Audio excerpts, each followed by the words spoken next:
आज की एक और नई कहानी में आपका स्वागत है। तो शुरू करते हैं। मेरा नाम अर्जुन है और मैं उत्तर प्रदेश के जौनपुर जिले के सूरजपुर गांव में रहता हूं।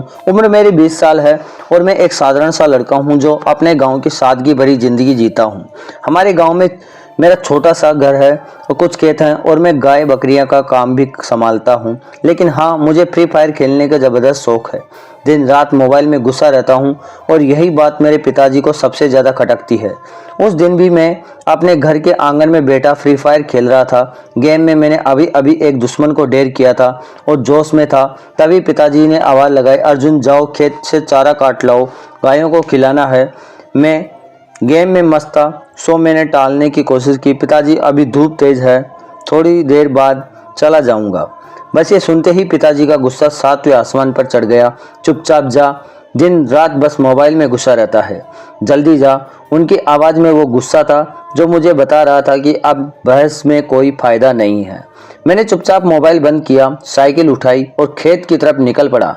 मुझे क्या पता था कि खेत में मेरे लिए कुछ ऐसा इंतज़ार कर रहा था जो मेरी ज़िंदगी का सबसे हैरान करने वाला पल बनने वाला था।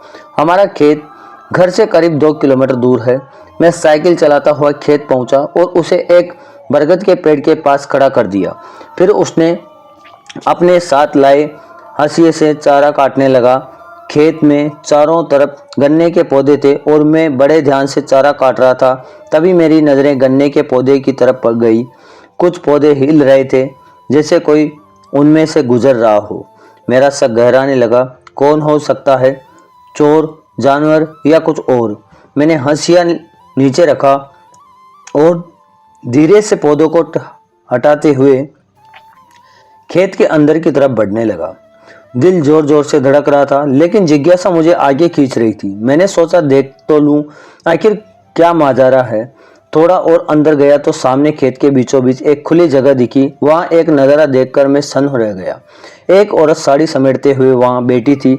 मैं जैसे जड़ हो गया। मेरे पैरों में ने हिलने का इनकार कर दिया। मैंने सोचा अगर मैं जरा भी आवाज़ की तो वो मुझे देख लेगी, इसलिए मैं चुपचाप पौधों की आड़ में छिपकर सामने का नज़ारा देखने लगा।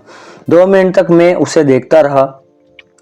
मेरा दिमाग खाली हो चुका था और शरीर में एक अजीब सी सनसनी दौड़ रही थी।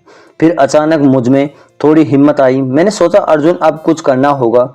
मैं धीरे धीरे बिना आवाज़ किए दूसरी तरफ घूमकर उस औरत के पीछे तरफ जाने लगा। खेत में सूखे पत्तों की हल्की चरमराहट हो रही थी और हर कदम पर मुझे डर लग रहा था कि कहीं मेरा सारा प्लान चौपट ना हो जाए। आखिरकार मैं उस औरत के बहुत करीब पहुंच गया। मेरे और उसके बीच बस 2 कदम की दूरी थी। दिल जोर जोर से धड़क रहा था, लेकिन अब पीछे हटने की सवाल ही नहीं था।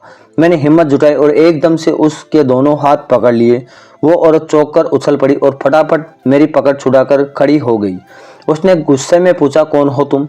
मैं भी अब रुकने वाला नहीं था। हिम्मत करके थोड़ा मजाकिया लहजे में मैंने कहा, मैं वो हूँ जिसकी आपको इस वक्त सबसे ज़्यादा ज़रूरत है। वो सुनकर एक पल को सन रह गई। फिर उसने मुझे गौर से देखा और उसकी आंखों में गुस्सा कम और हैरानी ज़्यादा थी। तुम? उसने कहा जैसे मुझे पहचानने की कोशिश कर रही हो। फिर वो अचानक हंस पड़ी। उसकी हंसी सुनकर मैं थोड़ा झेप गया। मैंने सोचा ये क्या, मैंने तो कुछ कूल बनने की कोशिश की थी और ये हंस रही है। अरे अर्जुन, तू है?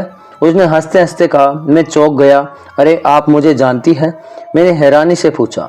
हाँ, जानती क्यों नहीं, तू तो हरि प्रसाद जी चाचा का बेटा है ना। मैंने तुझे गाँव में कई बार देखा है, उसने कहा और अपनी साड़ी ठीक करते हुए मुस्कुराई। लेकिन ये जो तूने डायलॉग मारा वो कहाँ से सीखा? उनकी बात में मजाक था, लेकिन उनकी आंखों में एक अजीब सी चमक थी जो मुझे समझ नहीं आ रही थी। मैं थोड़ा शर्मिंदा हो गया। बस वो यूं ही वेब सीरीज में सुना था, मैंने हकलाते हुए कहा। मेरे दिमाग में 100 सवाल चल रहे थे। ये भाभी यहाँ क्या अकेले क्या कर रही थी और मैंने जो देखा वो क्या था? लेकिन हिम्मत नहीं हो रही कुछ पूछने की। अच्छा, तू यहाँ क्या कर रहा है? भाभी ने बात घुमाते हुए पूछा। मैं वो पिताजी ने चारा काटने को कहा था, मैंने जवाब दिया और फिर हिम्मत करके पूछ ही लिया। लेकिन आप यहाँ गन्ने के खेत में? भाभी ने एक गहरी सांस ली और बोली, थोड़ा सा गंभीर हो गई। बात लंबी है अर्जुन, लेकिन तूने जो देखा वो किसी को बताना मत, वादा कर। उनकी आवाज़ में अब मजाक नहीं बल्कि एक गंभीर अनुरोध था। मैंने सहमत मस्ती से सिर हिलाया, लेकिन मेरी जिज्ञासा अब और बढ़ गई थी।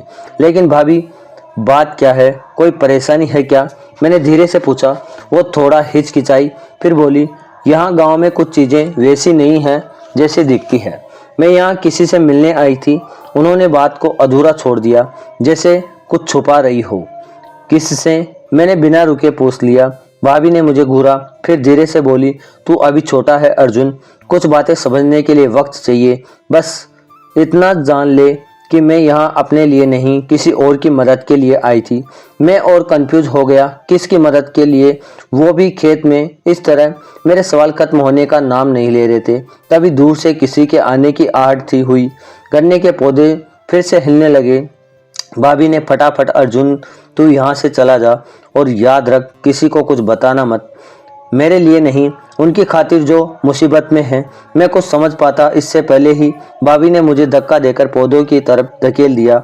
मैं चुपचाप वापस अपनी साइकिल की तरफ बढ़ गया, लेकिन मेरा दिमाग उलझन में था। मैंने पीछे मुड़कर देखा तो भाभी गायब थी, और वो आहट भी अब थम चुकी थी। मैंने जल्दी जल्दी थोड़ा चारा काटा, साइकिल पर लादा और घर की तरफ चल दिया।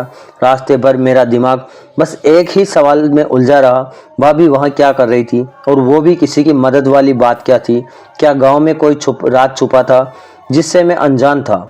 घर पहुँचते ही पिताजी ने पूछा, कहाँ रह गया था इतनी देर? चारा काटने में इतना वक्त लगता है क्या?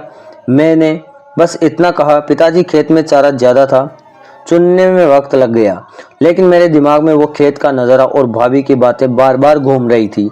आगे क्या हुआ? क्या अर्जुन उस राज को खोल पाएगा? क्या भाभी की बातों में कोई बड़ा रहस्य था? ये बस एक इत्तेफाक था। तो यहाँ कहानी आपको कैसी लगी कमेंट में ज़रूर बताएं, और लाइक एंड सब्सक्राइब करना ना भूलें। धन्यवाद। इसका अगला पार्ट तभी लाऊंगा जब सब्सक्राइब और लाइक कर दोगे।